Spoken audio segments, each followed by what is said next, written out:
Hi everyone, this is Grassroots Books. For this week's newsletter, we wanted to highlight local authors in multiple genres that we have in store. First up for fiction, we have The Ancients. This is a science fiction novel from OSU professor John Larison, the acclaimed author of Whiskey When We're Dry.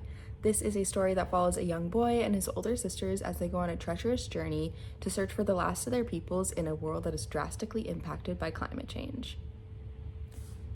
If Then. This literary science fiction is the debut novel from Kate Hope Day.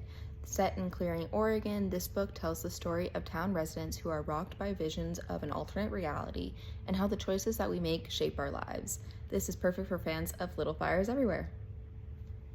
Leave Me a Crooked Basket. This literary fiction is the first fiction novel from local poet Charles Goodrich.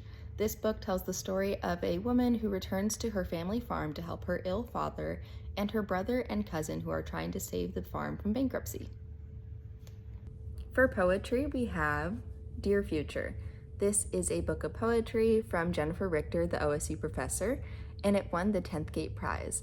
In these poems, which are dark and hopeful, she contemplates her experiences during the COVID lockdown in 2020. Festival at Naval Headquarters. This is a chapbook that is a collection of short fiction and poetry from Donovan Reeves. He is our receiving and newsletter editor here at Grassroots Books. For children's books, we have A Sea Without a Shore. This is a picture book from local illustrator Catherine Roy. This book celebrates one of our planet's most diverse and important ecosystems and the unassuming seaweed that sustains it. There is no map for this. This is a young adult fiction novel from Tom Birdseye. This is the story of a teenager, Ren, who goes to live with his brother and his girlfriend, and how they push him to live up to his full potential and man up. For nonfiction, we have The Tribal Histories of the Willamette Valley. This is an Indigenous history book from OSU professor David G. Lewis. This book examines the history of Oregon through the oral history and written word of Indigenous peoples in the Willamette Valley.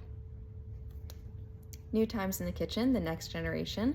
This cookbook is the latest installment in the Times Garden cookbook from Emily Stimac. This is a collection of recipes that invites you to use herbs and spices from your garden in new and interesting ways. We hope you enjoyed this breakdown for this week's newsletter on local authors in different genres in store. Check out more on our website or in store.